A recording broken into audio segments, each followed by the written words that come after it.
يا أيها الناس قد جاءكم الرسول بالحق من ربكم فآمنوا خيرا لكم وإن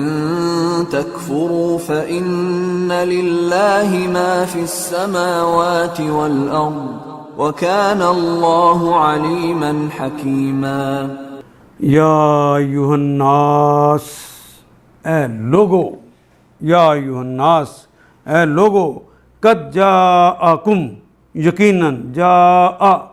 آ گیا، کم تمہارے پاس، الرسول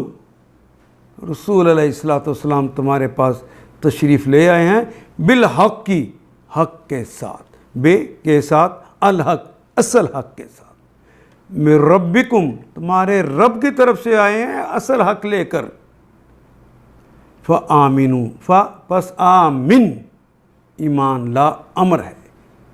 اور واو الف جمع کی علامت ہے، نون کے اوپر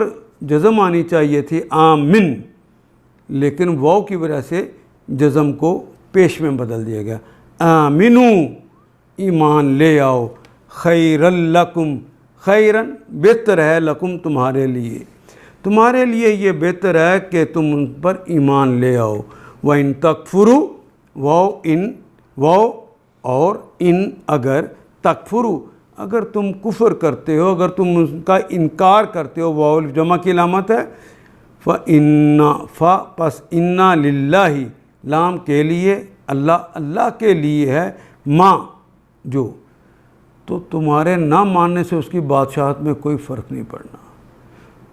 بے شک اسی کے لیے ہے، ما جو فی السماواتی جو کچھ آسمانوں میں ہے، والارض اور جو کچھ زمینوں میں، وکان اللہ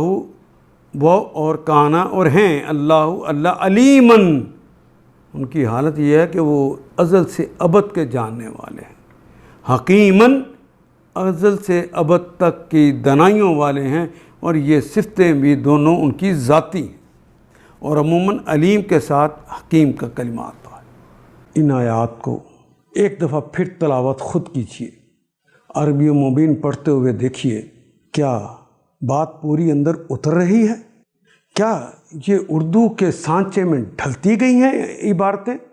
اگر بات سمجھ آنی شروع ہو گئی تو الحمدللہ یہی ہمارا ہدف ہے، اور یہ ہدف پورا ہو گیا۔ اللہ میرا اور آپ کا حامی و ناصر۔ الف لام